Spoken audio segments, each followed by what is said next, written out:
before we get into it, are you ready to level up your mind and body? Mind Over Matter Practice in Victor Harbor is where you go to train your nervous system, not just your muscles. We're talking ice baths, float tanks, saunas, oxygen therapy, and more, all designed to help you master stress and bounce back stronger. Just mention my name, Trav, when you book, and you'll score 15% off any treatment. Check them out at mindovermatterpractice.com.au and start building real resilience today. G'day legends, welcome to this week's episode of the Cold Exposure Hot Topics podcast, and a big thank you to Mind Over Matter Practice down in Victor Harbor for making this show possible. I'm your host Trav Dittmar, and I'm super excited for my guest today, Eli Theseus. Eli, how are you, brother? Good, thank you. Thanks for having me on the platform. Very excited. Absolute pleasure, mate. It's a bit exciting for me as well. As you know, I'm a big pro wrestling fan, and I've been following the journey for quite some time. So let's have a bit of a chat about how you started in the business, or that moment that you thought, you know, wrestling is for me. Like, was there a particular match or moment or competitor? Yeah, definitely. It can definitely be broken down into steps for sure. So when I was on the tail end of high school, I was a little bit unsure with what I wanted to do with my life moving forward. You know what I mean? That's obviously a challenging time for most people, unless you've been working towards something in your studies that's going to then lead you into the next phase of life. It can be super challenging. So I was sort of at a bit of a crossroads there around the age of 17, 18, started to ask those questions. And funnily enough, it was actually the day after I had my last day of year 12. A friend of mine, Anthony, he was a wrestler by the name of Tony Toro. Know him well, yeah. Riot City Wrestling. He's a good friend of mine. We go way back to high school days. So he's cousins with a few boys I went to school with, and then we had some mutual friends at the high school he went to. So we were very interconnected in our circles. He had been training at Riot City Wrestling for, getting on to about a year, and he was getting ready to make his debut. So a bunch of us boys all banded together to go and support him down at Riot City Wrestling's 2 gyms ago down in Wingfield. Yeah. And it was a tiny little gym, but they used to do these small house shows there every second show, where they would do their main shows in the Latvian Hall and the Estonian Hall, and then they would do these smaller shows they used to call them Mean Street Mayhem. Oh, so, yeah. Yeah, so they were these little crazy little shows where it was an intimate capacity in that Wingfield gym. And a band of us, there was probably like 20 or 30 boys, we all stormed down there in solidarity and support for Tony Toro.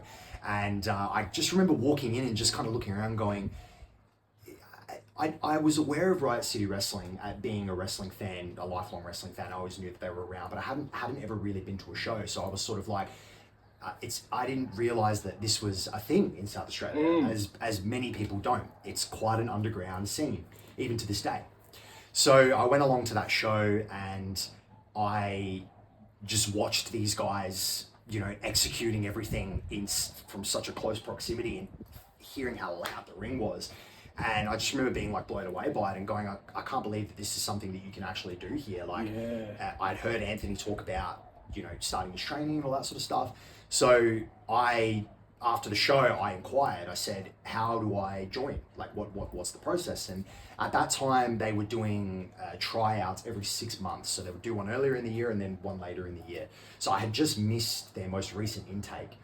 So I thought, that's okay. That's kind of a bit of a blessing and a bit of a sign. It'll give me a little bit of time over the summer to think about this and research it a little bit more and see if it's something that I want to try to pursue, because I've always been the type of person that if I'm gonna pursue something, I want to be able to pursue it full on, 100%, and give it everything.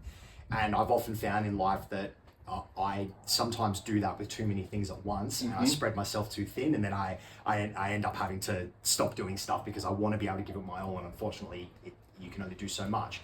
So I trained my butt off, and I came into that Riot City Wrestling tryout down at Wingfield. This is in the beginning of 2015, and I did the tryout, and it was tough. It was quite grueling, and they chopped us, and they made us take a few bumps, and it was very physical. And then they invited me to join the school. I started my training, Matt and Chris Basso. Yep. And also Big Brody Marshall was one of the head trainers at that time too, and a bunch of other guys that come in and help out. But they were my main 3 trainers, and I just began my training like everybody else right from the get-go, from the basics. You know, you're doing your forward rolls, your backward rolls. You're learning how to bump safely. You're starting the building blocks of what it means to be a safe and a cohesive pro wrestler. And then I basically was hooked from the moment I started training. I was really passionate about what I was watching on TV because I was still younger. I was a big fan, and wrestling was evolving at that time and starting to become more. It was starting to sort of appeal more to a fan of my demographic. It was sort of starting to transition out of that PG era around that time. There was a little bit of an edgier sort of feel starting to come on, and the vocal minority of the 18 to 35-year-old demographic was starting to become more heavily involved in voicing themselves on the shows. And I just was hooked, man, and I worked really hard, and I trained for probably 6 to 9 months, and then I was finally ready to make my debut on a show. And the first time you step out in front of the people and perform, it's make or break. You're either gonna be completely hooked, and you're gonna be like, man, I have to do this a million more times, or you're like, man, that was so scary and it hurt. I don't know if it's for me, but I was the complete opposite, man. I was hooked right from the get-go. Yeah, incredible, man. And I love that you mentioned that you got hooked, because you see so often that, you know, particularly with like celebrity wrestlers, for example, over in the States, how, you know, they get in the ring and they get the bug instantly. Of course. What do you think it is about the business that is so contagious? Well, I think the biggest thing is you're combining elements from so many different things. You've got this sporting element, you've got this theatre element, you've got this film element, and it's direct feedback with the audience. If you fail to create an emotional connection with the audience, your performance is only gonna go so far. So WWE is so fantastic at creating these stories and capturing the imagination of their audience, that when you have a celebrity come in, things are so beautifully curated to be able to put that person in a position of importance that the audience are going to respond to them good, bad, or indifferent. And no matter what they're feeling from that crowd, it's just contagious. So I think that's what it is. It's something that you can't quite get anywhere else, because it is so many elements combined, and it's so authentic, because the audience are going to be honest with you, and they're going to respond with what's happening directly in front of them, you know? So yeah, I think that's what it is. And it is, yeah, I think it's that make or break, like you mentioned as well. It's like, what are they going to think? And then if they love you, or if you get the response, right? Because it's not even about them loving you. It's about generating a reaction that I suppose is the most captivating part. Let's have a chat about the Australian scene in particular. What is it about the Australian scene that you wish was more understood perhaps by the US market? Well, I think a big thing is just the geographical location of Australia. It's just so far away, you know what I mean? And you hear that from international wrestlers that come. That's one of the first things they always say. It's just like, oh my God, I was just on a plane for 30 hours, you know what I mean? We really are very isolated geographically, and there's just a lot of logistics involved, you know what I mean? Like visas are a nightmare. And then I think maybe sometimes it could be a little bit challenging with getting an Australian talent to translate across in a mainly American market. That could play a factor as well. But it's just, we are noticed. We absolutely are. Like, look how many Australians there are across the board. You know, we just today, I think it was today, Kyle Fletcher just won the TNT title over in AEW. Yep. And he's being featured heavily on that product, and he's doing amazing work. So Lena actually competed against Chris Statlander as well. There you go. Today, there you go. So you know, Lena's over there, and she's doing amazing things, and then just the countless people that are in the WWE system from NXT all the way to the very top of the main roster, you know what I mean? So it's not that we're not being noticed. We are being noticed. They are looking at our scene all the time, and they are looking for the next talent to bring over there. There's just a lot of logistics involved that make things tricky, but you know, that's just business at the end of the day.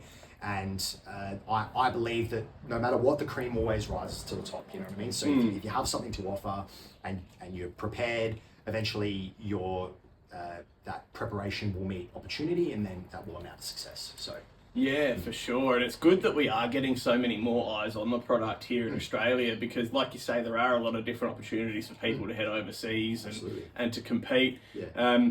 One comparison I was interested in is when you were back here initially, before you went over to the US, I remember you were doing a show in Melbourne, and then I think the following, well, it might have been a couple of days apart, you then had to go over to Perth. What's the equivalent for that travel in the USA? Just for a bit of context for those listening over there. Well, the biggest difference that I noticed between the United States and Australia is there's so much more land coverage, if that makes sense. So like, you can drive 3 hours and end up in another state, and it's almost like driving into a different country. Yeah, you know what I mean? It's almost like being in Europe and going from like Italy to Greece, or Greece to Spain, you know what I mean? And it's a completely different culture, completely different ideology, completely different set of laws in some instances. So you know, you're going from, okay, for example, so the two of us went from Tampa to Fresno, California, for AEW, and then we went from Fresno, California to Vegas, and then we went from Vegas back to Tampa. So that's basically from one side of the country to the other. So that's it was actually further than going from one coast of Australia over to Perth. Yeah, wow. It's only, I think when we would fly to Perth from Adelaide, it was only like a 3-hour flight, maybe 3.5 hours, and then it was shorter on the way back because you get that tailwind. And the captain would always let us know, we're going to be making up time because we've got a tailwind, which I loved because it was like, oh great, get me off this plane. Yeah. But when we flew over to Fresno, we had to actually get a connecting flight. You know what I'm saying? Yeah. So it was like, travel is just such a different thing over there. But I remember, I think the tour that you're referring to, the World Series tour, it was the time that we did go to Perth. We did 2 nights in Melbourne, and then we came to Adelaide, and then we went from Adelaide all the way over to Perth, and then we went from Perth all the way to Brisbane. So we lost a day because we flew out from Perth at around midday, and I don't remember how long the flight was, but it was long. I think it was only about 5 hours, but then we lost 3 hours or whatever it was because of the time difference. So by the time we had arrived at our hotel in Perth, it was like quite late at night, and it was like, oh, well, we've lost a whole day, and then we've got to go to bed, and tomorrow we're wrestling. So, you're only gonna really do that sort of travel in Australia if you've picked up a bunch of bookings in the one weekend, or if you are doing like an international tour, for instance. Yeah. So yeah. It's kind of apples and oranges when you're comparing Australia and the US. Yeah, cool. Now that's really interesting for me, because I think when you look at the geographical size of Australia, there's not a lot in the middle. It's all across the coast or just jumping over a bit. So no, that's really, really fascinating. Yeah. Now, uprooting your life completely and making that decision to go over to Tampa in the US, what were the biggest challenges you faced with that? Well, you know, there's obviously the obvious things like the logistics of uprooting your life and everything, but the biggest thing for me was obviously just kind of like losing my sense of community and all that sort of thing. I'm quite a social and outgoing person. I spend a lot of time with my family, and so, you know, saying goodbye to them was really challenging, as it would be for just about anybody. And you know, where me and you formed our relationship down at, you know, Man on Purpose and down at Super Saturdays and everything at the beach, like that was something I would do most Saturday mornings.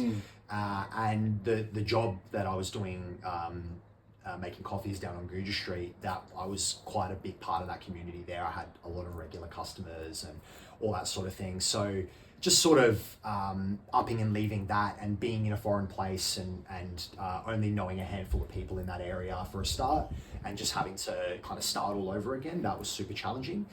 And then not to mention, like, all the hoops you got to jump through when you're getting yourself set up in a new country. You know what I mean? So like we land there, and obviously the visa process took a really long time. Like it took like we started it around the start of June of 2024 after we'd come back from the States. We were there for a month, and then it all got finalized around October, and then we had from October till mid-December kind of to get everything together and get over there.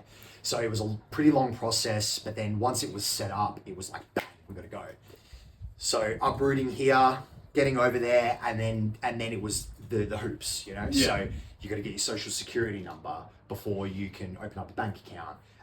But you had to open up a bank account before you could put a lease down for a rental property. And then the way that they sell cars is very different to how we do things here. For the most part, maybe this was just a Florida thing, they wanted us to finance a car. We wanted to just buy one secondhand off the market like you do here. But that was really challenging. So trying to find a car took a little bit of time. And then you're getting your phone set up, and then you're setting up all your pay structures and all that sort of stuff. So that took like a good month, man, before we were like properly settled down in our apartment. And you know, so just a few headaches there. And then once that's sorted, now you're just trying to get the ball rolling with the wrestling. And you're trying to reach out to promoters, and you're trying to reach out to other wrestlers that you know, and you're reaching out to all of the people that have been looking at you and letting them know that, you know, we're here now, we have the visa, it's going to eliminate all these headaches, we can work on TV now and all these kinds of things. So it was just overall just a challenging time. But once everything was set up, then we were in a position where we could thrive, and we could get up every day and work towards our goals and all that sort of thing. So yeah, I can imagine. And you know, probably the first time you've sort of struck out on your own in that respect too, it's quite daunting. Sure. And it sounds to me a lot like what Adelaide is, you know, where it's not necessarily what you know, but it's who you know. 100%. And I think it's been pretty well documented on your social media. You've got good relationships with, we'll go with their shoot names, Rhea, Ripley and Buddy Matthews. How did they help over there? Well, you know, a big part of obtaining the visa to begin with was obviously knowing in which direction to go to seek it out. So they were able to put us in the right direction when it came to that. And then part of the process was getting people to sign off on your reference letter in order to approve that you are who you say you are, and that you're going to be able to contribute to the industry over there. So having their signatures was obviously a huge help for us. And then the area that we moved to in Tampa was only 10 minutes down the road from those guys. So you know, they came and picked us up from the airport and handed us some energy drinks. they're big energy drink guys. Yeah. So handed us a Monster each, and we were off to the races, man. So we went and stayed at their house for I think it ended up being probably roughly a month while we were getting everything set up. So you know, they put a roof over our head, they fed us, you know, clothed us, and just like, you know, really played that role in supporting us through those early stages. And then you know, drove us around obviously to where we needed to go to complete all of our tasks. Yep. And then we got our car, and once we had our car, we were sort of like out of their hair for a little bit, and we could go off for the day and get all our shit done.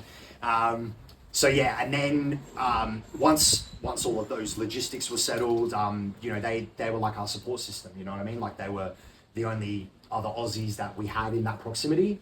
A lot of the other Aussies that we know were all the way down in Orlando or you know, spread out throughout the place. So they were there. We moved to where they were for a reason. And then the mentorship started, you know what I mean? So there was countless hours spent, you know, talking about wrestling, you know, drafting messages to send to people, watching back footage and dissecting our in-ring game. There was time spent in the ring together, you know, just working on the little things and drilling the same thing over and over again until we got it right. And then basically every day we would be in the gym together too, working out, you know what I mean? So that's what they do, you know what I mean? Like that's the Buddy and Rhea lifestyle, is they wake up, they feed their dogs, they have their breakfast or their energy drink, whatever it is, and then first stop is the gym, you know what I mean? It's gym, it's cardio, and then it's continue with the rest of the day. So we just kind of jumped onto that lifestyle with them, and off we went. it was just off to the races straight away. So yeah. Yeah, it's incredible to have those contacts there, and very successful in the US market 100%. as well. Obviously, Yeah, Rhea's one of the most captivating superstars on the planet in wrestling at the moment. What was probably the biggest change you say noticed with her coming from her days in RCW, and then suddenly she's this big global phenomenon? Just like growth, you know what I mean? Because what a lot of people don't know is she went over there at quite a young age. She was about 20. She was going on 21. Her birthday's in October, but she got over there sort of mid-year, so she wasn't even 21 yet when she got over there.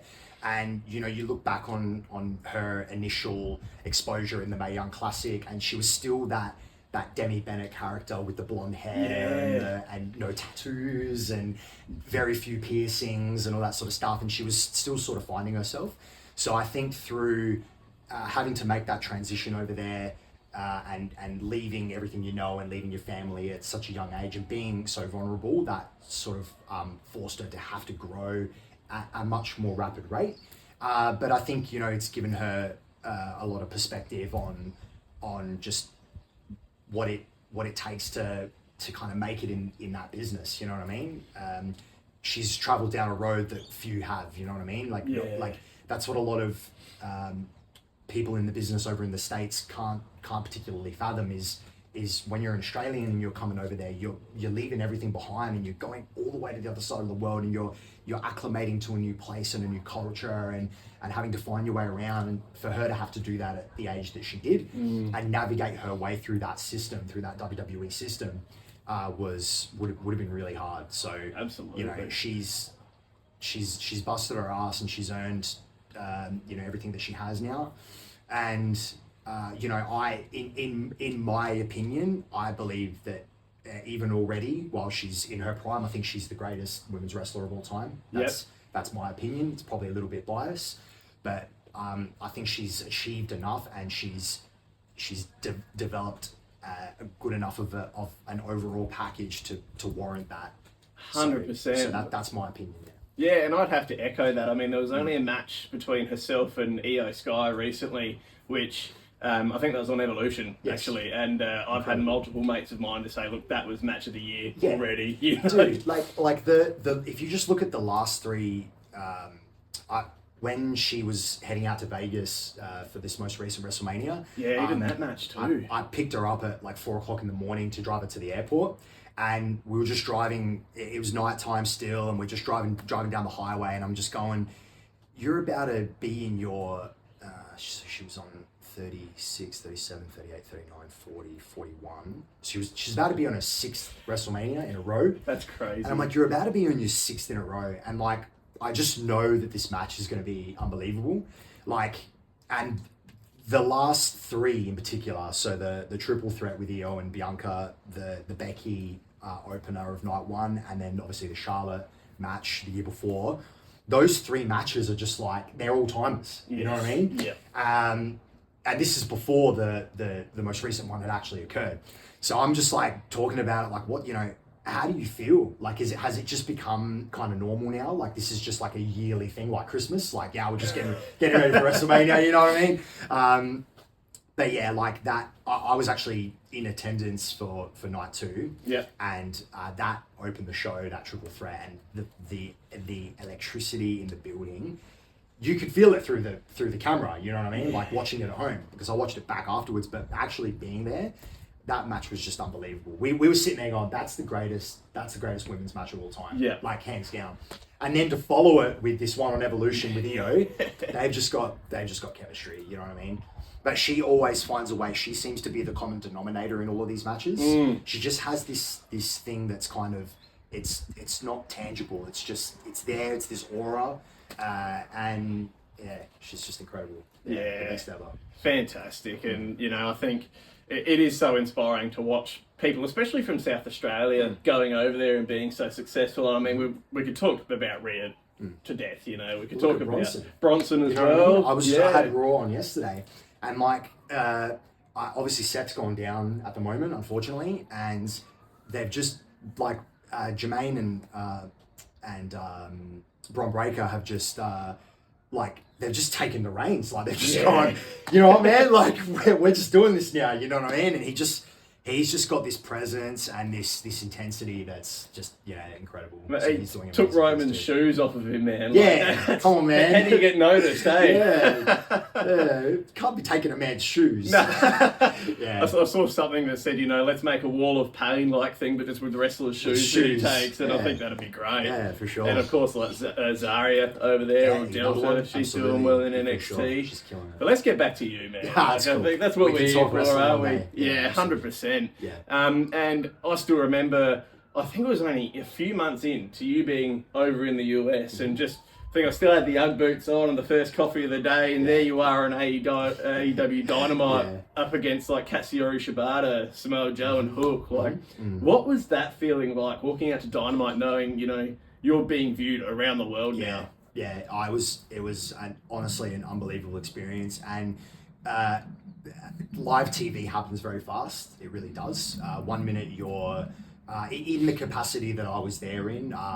You're kind of just sort of waiting around, trying to be out of the way, and there's no guarantees whether you're gonna participate on the show in any capacity.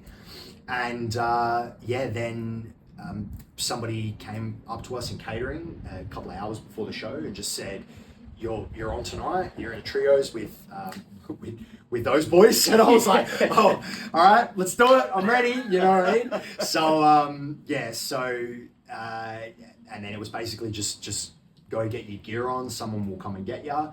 And we had Colt Cabana as our producer for that match. So he came and got us and said, "I'm going to take you guys to Joe shortly." So we just convened in a really small locker room that was set aside for Joe.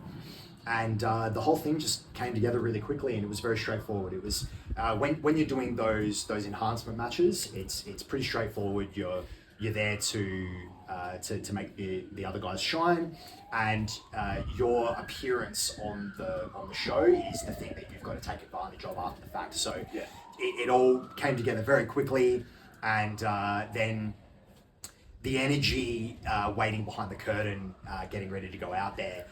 Kenny Omega was on before us with a live promo. I think he just won the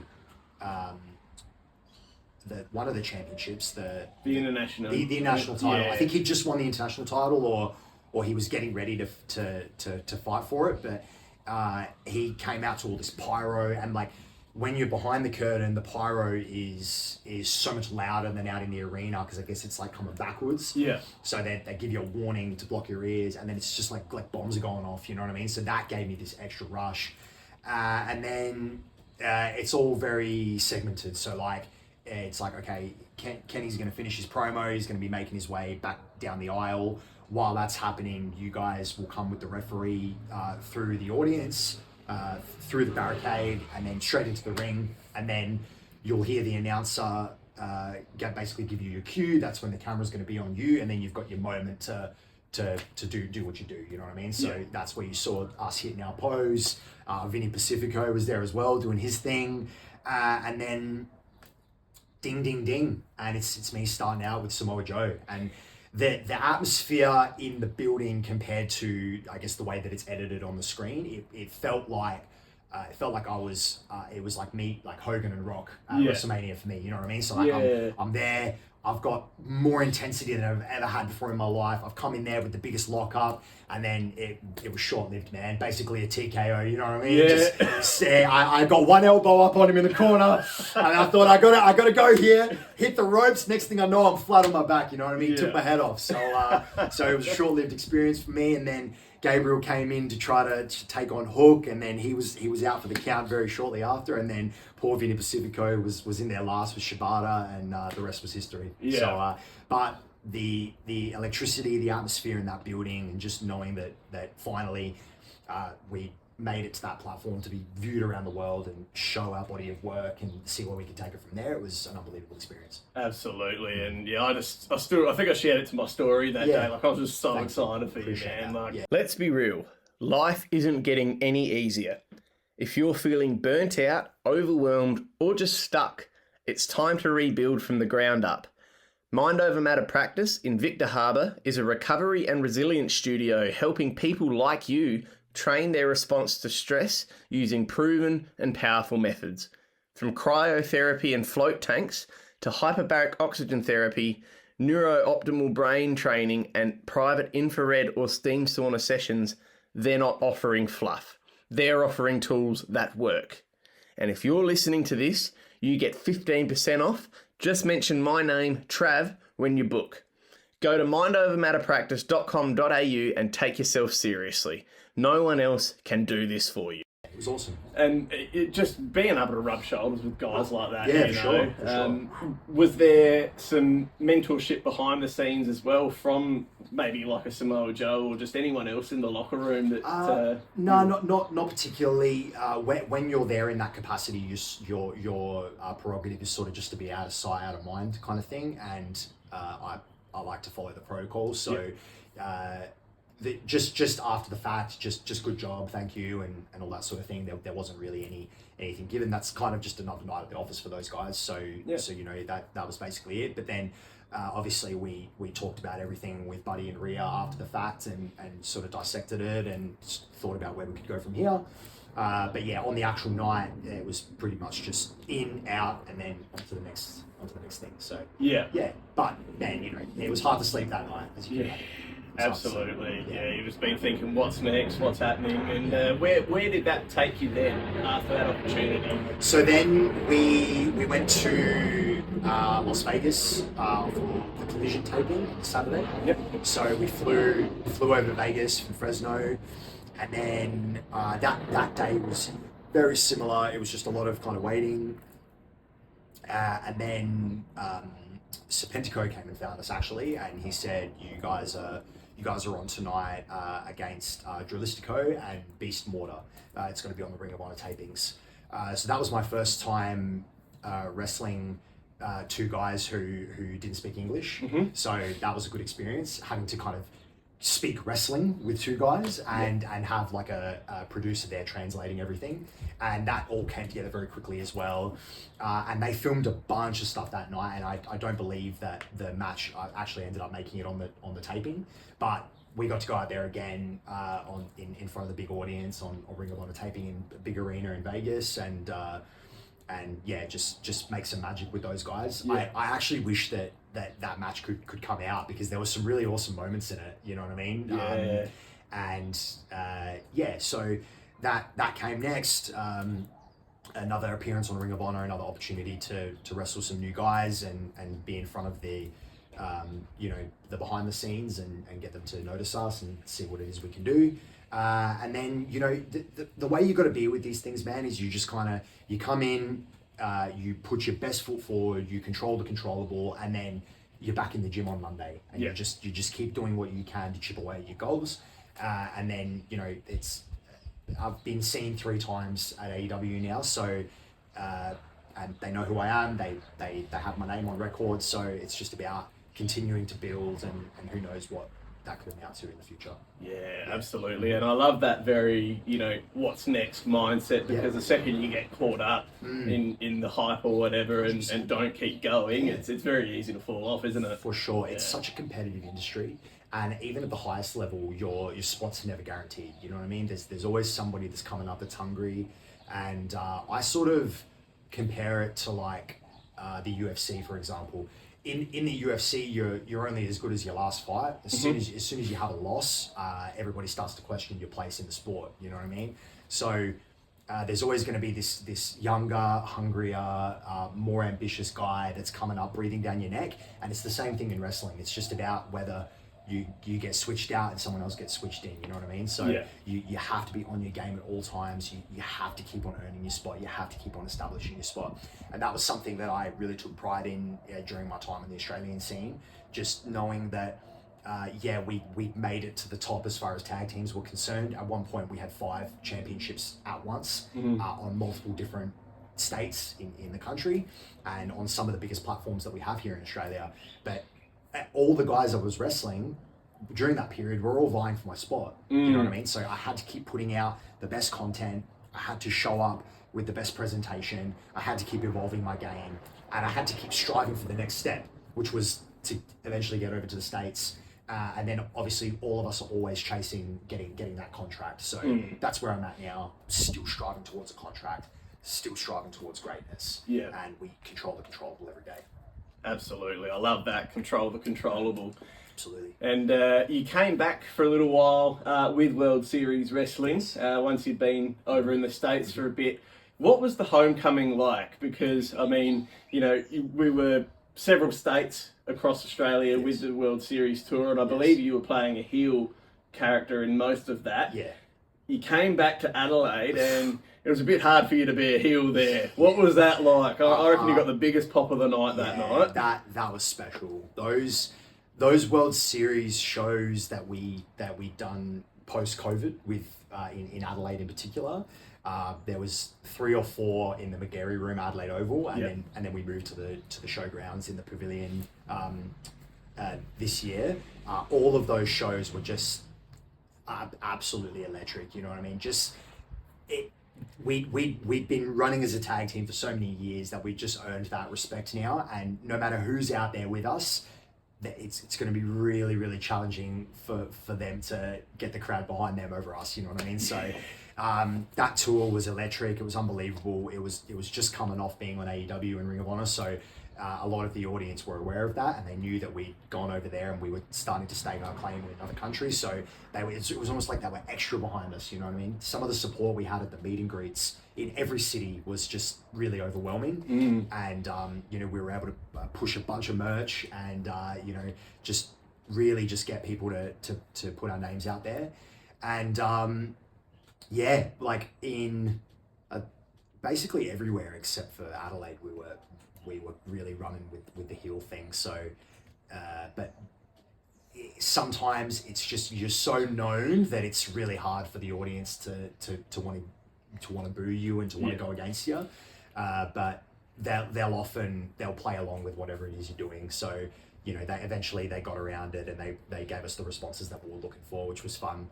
But yeah, that homecoming in Adelaide was just awesome. And what a match. I love that match. Yeah. It was incredible. Yeah. Once we got the stipulation that it was going to be Tornado and we didn't have to worry about tags or anything like that, I just thought, okay, this is going to be great. We can create some mayhem here. You know what I mean? And the dynamics between the Bollywood boys, the old guard, and the Barea, like, what a melting pot. You know what I mean? Yeah. So everybody kind of got their moment, which was awesome. And you know, you had some basso chops in there. You had some Bollywood dancing from the Bollywood boys, and then you just had the typical Badair antics, pulling the referee, hitting the Greek tickler, and just making the crowd go wild. And then the finish out of nowhere, it was just an awesome match. I love that match. Yeah, I still, you know, try and watch it back whenever I can, man, because it was just, like you say, you got your moment, you got to create something special, and. Right. And it's just really awesome again to see that homegrown talent come back, do so well, and get that reception. Yeah, for sure. You know, and then obviously for the rest of the tour, you were quite buddied up with Matt Cardona. Yeah, that's right. What was that like?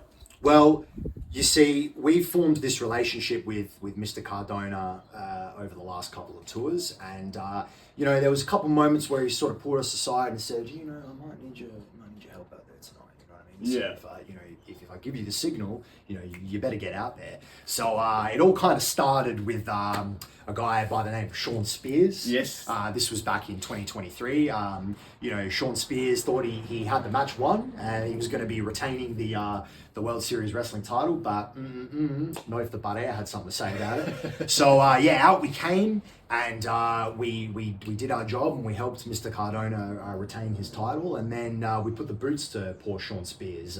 You know, you've got to keep your eyes and ears open at all times when the Badair are in the building. Absolutely. And then that kind of carried over to you know, your most recent tour where there was a big colossus by the name of Jinder Mahal who thought he was going to step up to Mr. Cardona. And that didn't turn out very well for him either. So him and the Bollywood boys, quite frankly, I still have a bit of a bone to pick with those guys. Yeah. Unfinished business, you reckon? Unfinished business, man. You know what I mean? Because I seem to recall being in Sydney on the last leg of the tour earlier this year, and I had regained my tag team titles, which were stolen from us by the Bollywood boys. Stolen from us by the Bollywood boys. I regained those titles in our hometown of Adelaide, and then we were forced to defend them again in that dump Sydney. All right, so I wasn't happy about that to begin with. Absolutely. Right? I'm coming off a brutal street fight on night 2. I was robbed of my title on night 1. I finally have the homecoming I deserve to regain my title, and then they're making me defend them again against the Bollywood boys, who I'd already beaten. You know what I mean? And there we are, we're out there, and we're getting ready to engage in combat, getting ready to put these guys down for good. They come out to the ring, and that Sydney crowd, every single one of them were on their feet, singing their song, and dancing, and then the song ended, and the sound guys played it again. Yeah. Never in my career have I had to get over the guardrail, walk out into the crowd, and go up there and have a word with the sound guys and yell at every single person in that arena to sit down and show the butt air the respect that we deserve on our homecoming tour. Home tour, Can you believe exactly. that? Right, so then we go out there and we begin the match. Those guys jumped us, threw us out into the audience, and then held my arms behind my back and instructed members of the audience to strike me when I was unable to defend myself. Do you understand that? What's the referee doing in this situation? The referee's going, get in the ring, get in the ring. And then I find out later, the only reason that was allowed to happen is because the bell hadn't rung yet. Because there wasn't a legal member of each team in there to kick off the match. So there I am, watching my tag team partner get dragged around the arena, having drinks thrown in his face. I'm being assaulted by fans. And the Bollywood boys are just are enabling this kind of disgraceful behaviour from these Sydney. I don't even know what to call them. They're different up there in Sydney. You know what I mean? Yeah. So I wasn't very happy about that. So that's why the Bollywood boys and Jinder Mahal, you guys, this is not over. As I like to say, this is not over. I'm coming for you guys. I don't know where you are, Canada, India, the US, wherever you are, I'm coming for you. And you never know when I might turn up. So that's all I'm going to say about that tour. All right? Fair enough. No, we can leave that there. Absolutely. So getting back to, returning to Australia and, wanting to make an impact again on the scene, remind people of who you are. Yes. What's next for Eli Theseus? Well, what isn't next for Eli Theseus? I am the king of this continent. I've staked that claim for the last couple of years, and I'm going to come here and I'm going to assert myself. And there's a lot of really, really exciting things coming in the future, so stay tuned. Look out for the social media. Look out all over the country. You never know where I might turn up. But I'm coming back here to just pick up where I left off and take over the whole continent. And then I plan on building on that and showing some different sides to my personality. Mm-hmm. And then I'm going to take that and we're going to go back and we're going to continue to conquer the whole world. Excellent. So get excited. So we're hitting the gym, we're refining the skills. Hitting the gym, sharpening the tools, taking what I've learned in the US, and just mowing down anyone in my path, you know what I mean? You haven't seen me in a singles capacity, you know what I mean? But what a lot of people don't know is I'm very highly trained. I was trained in the Storm Wrestling Academy by Lance Storm way back in 2017, so I have an amazing foundation. I was trained by Matt and Chris Basso, who got Rhea Ripley her start in the business, who got Zaria her start in the business, who got the Butt Air her start in the business, and then I've been over to the US. I've trained in the dungeon with TJ and Natalia every single week for months on end, sharpening the tools. You can see me in there with some absolute weapons, some juggernauts from all over the landscape of wrestling over in the US. And then I've been mentored very closely by Rhea Ripley and Buddy Matthews, you know what I mean? And spent a lot of time in the ring with those guys, a lot of time in the gym with those guys. So I'm highly trained. I'm firing on all cylinders. I'm very young in the game. I'm only 29, and I feel like I haven't even hit my prime yet. I feel like I'm not even scratching the surface of what I'm capable of in this game. So I'm excited to get out there and put my words into action and just show people something that they've never seen before. Excellent. No, and I'm really, really keen to see this side of you, man, and the singles push that we're going to see. Absolutely. Is there anyone in particular you've got your eye on? I mean, we mentioned the Bollywood boys before, but I don't want to get you angry about that again. God, their music just haunts me. You know? Look, man, just anyone and everyone. I like to procure championships. So Gold looks good on you, man. Gold looks good on me. You can go on my social media and see me draped in gold. I've held multiple championships. I've competed for multiple championships. Now it's time for me to start to fill up the trophy case with singles gold. You know what I mean? Yeah. So I'm going for every title that's available here. I'd like to take absolutely every single one of them. You know what I mean? And defend them all simultaneously, because I am a workhorse in that regard. I was defending 5 championships at once at a time here in Australia. So, you know, I'll call out everybody. You know what I mean? There's Caveman Ugg. There's Adam Brooks. You know, there's you know, multiple guys at RCW that I'd like to get in there with, and just all around the place. You know what I mean? But I have my sights set on Melbourne first and foremost. And then, you know, man, all the way up to, like, I'll call out Dominic Mysterio for the Intercontinental title. You know what I mean? Like, I'm just coming for everyone. It's done. Like, give me a few months. I'm gonna really assert myself, and you're gonna see what I'm capable of. And I think that'd be a fantastic match as well. You know, obviously with the link with Rhea, you know, she's obviously finished her business with him a bit, but Absolutely. You carry those feelings, don't you? Yeah, for sure. You know, we've got a bone to pick with little Dom. So. Yeah, he better watch himself, because I'm coming all the way to the top. Excellent. Yeah. No, look forward to one day seeing you on that stage, brother, for sure. For sure, it'll happen. Awesome. So I did get a question on the way up here from a fan of yours, and it was about the tag team, the Pareja. Sure. Yes. What was your favourite tag team match with the team? Well, there's a few that come to mind. I think probably number one for me is the match that really established us as you know, world class and kind of particularly nationally renowned players in this game, and that was back in 2022 on the Phoenix Rising tour for World Series Wrestling. It was us against Brian Cage and Flip Gordon for the World Series Wrestling tag titles. A little bit of backstory there. We'd really made an effort to reinvent ourselves during the pandemic when we were stuck behind closed doors and we weren't able to wrestle anymore. We weren't able to go to the gym. We weren't even allowed to do anything really. Yeah. So we took that time to try to think about how we could differentiate ourselves from everybody else.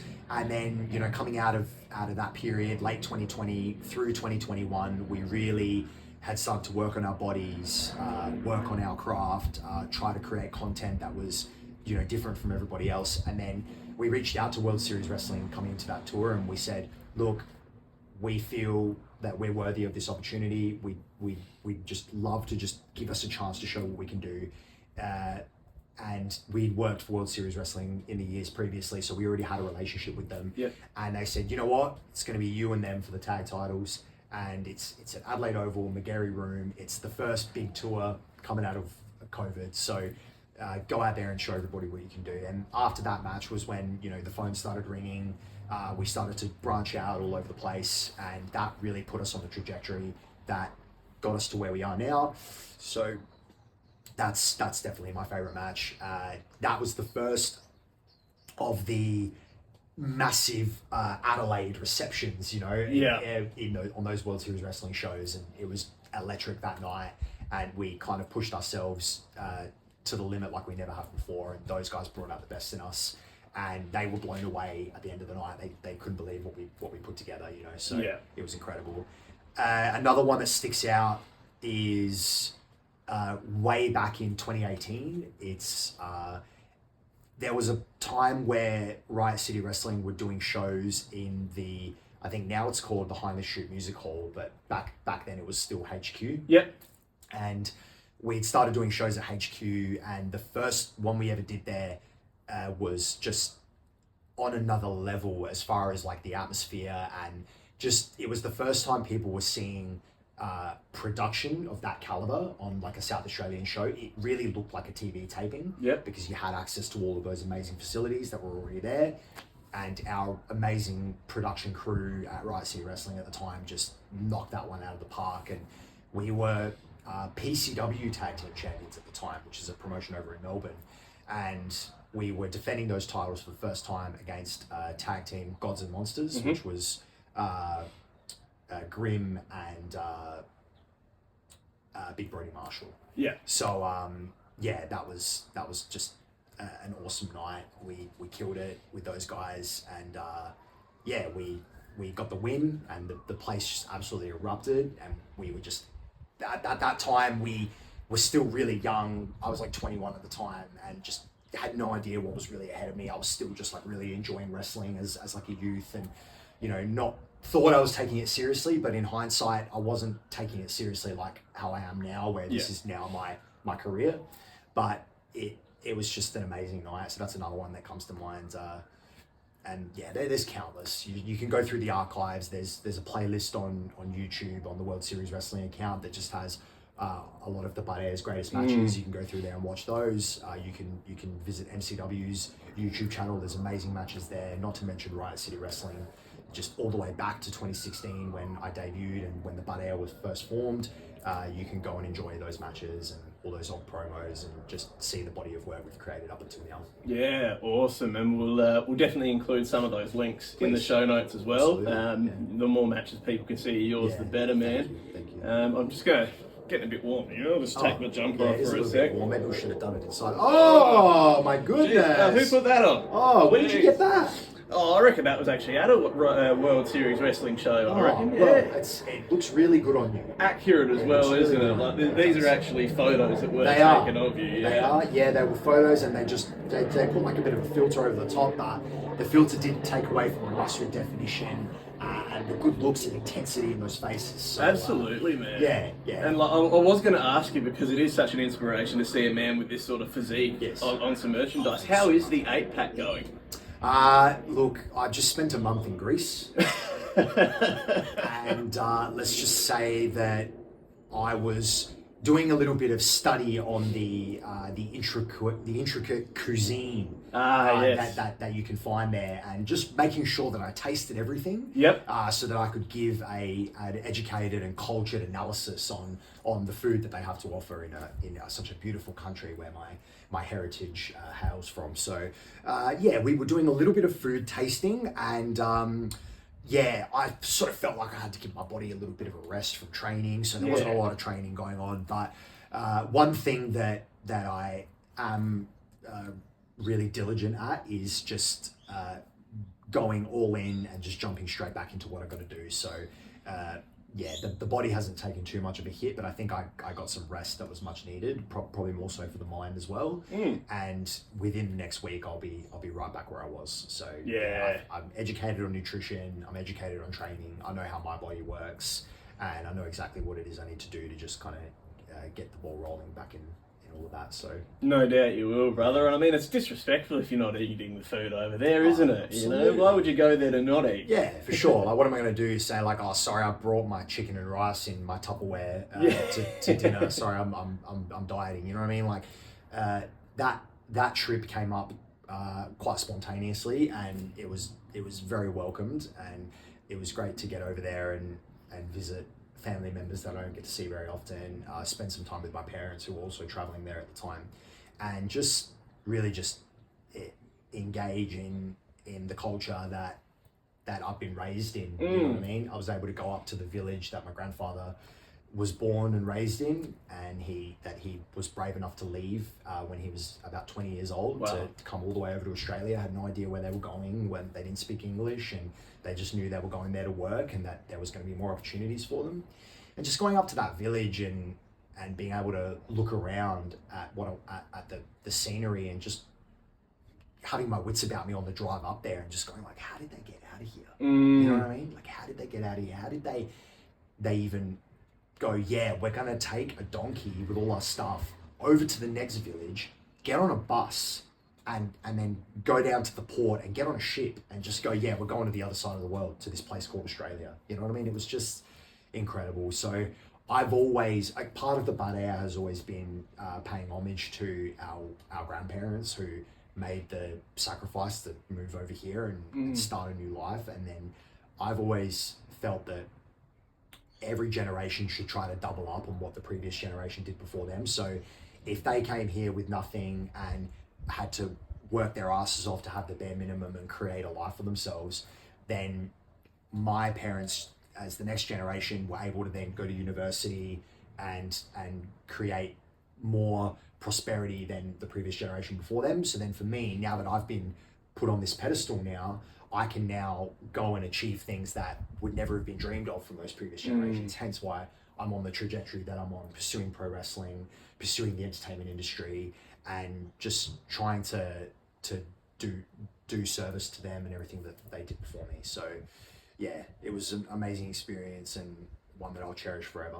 I'm sure, brother, and it's it's very grounding as well. It's really cool to see that you've got your purpose lined up. Yeah. Like it's ingrained in you, and you understand where you've come from and where you're going, and it's just really, really inspiring to see, man. So full credit to you, and it's really great from my perspective that you're going to be in Australia for at least a few more months. Yeah, man, absolutely. But yeah, I think that's wrapped it up nicely. Is there anything else you want to share with us before we do wrap things up? Yeah, just to all the people out there that might be experiencing a little bit of adversity, whether it's just overcoming some daily challenges or you're going through something catastrophic for you. Just know that you're not alone. There are people out there who care about you, and just reach out and keep trying to get up and just focus on one foot after the other. You know what I mean? So this has been a really prosperous but also really challenging year for me. And I'm in a position now where I'm switching gears, but I wouldn't be able to do so without the amazing support system that I have around me. And I like to believe that I can be of service and be somewhat of a support system to the people who follow me and the people who engage in what I do. And I just first and foremost, I just want everybody to always know that you're never alone. Yeah, such a powerful message, and one that needs to keep being reinforced. Everyone's got a story. You never know who you're walking past and what they're going through every day. So thanks for sharing that, brother. And where can people find you on socials? So Eli Theseus everywhere. You can find me on TikTok for day in the life videos that I narrate. So I'm explaining everything that's going on in the video. And they can be pretty fun sometimes. And I've done a whole bunch of them over in Greece, which was awesome. And then showing my day-to-day life over in the US. You can find me on Instagram for all things wrestling, all things day in the life, and just really capturing the journey as it goes along. You can also follow me on Facebook if that's the app that you're using. All of my Instagram content also goes to Facebook, so you can see me on there. And then also on Twitter as well. I might come out with some crazy tweets every now and then. And then, just keeping people in the loop with where I'm going to be and all that sort of stuff. So Eli Theseus, you'll be able to find me everywhere. And stay tuned for the next chapter of my career and my life. We're going to be coming in hot. We're going to be coming in doing things that have never been done before. And I'm really excited to continue this journey with all of you. Get on. Lock in, buckle up, strap in. We're going all the way to Mars. All right, let's do this. Fuck yeah, brother. I love that. Where authenticity meets intensity, to say the least, eh? Yeah. Exactly right. Yeah. Awesome. Well, thank you so much for tuning in today, legends. And once again, thank you to Mind Over Matter Practice. You can find me on socials at The Journey of Trav on Instagram. I'm also on TikTok and YouTube as Trav Dittmar. The podcast will be on YouTube as well as Spotify and Apple Podcast. But I think I've been waiting long enough, mate. I need to see that championship belt, so we might go and have a look. Let's go. Appreciate it, man. Thanks, brother. Appreciate it. Thanks, legends, and I'll see you next week. Peace.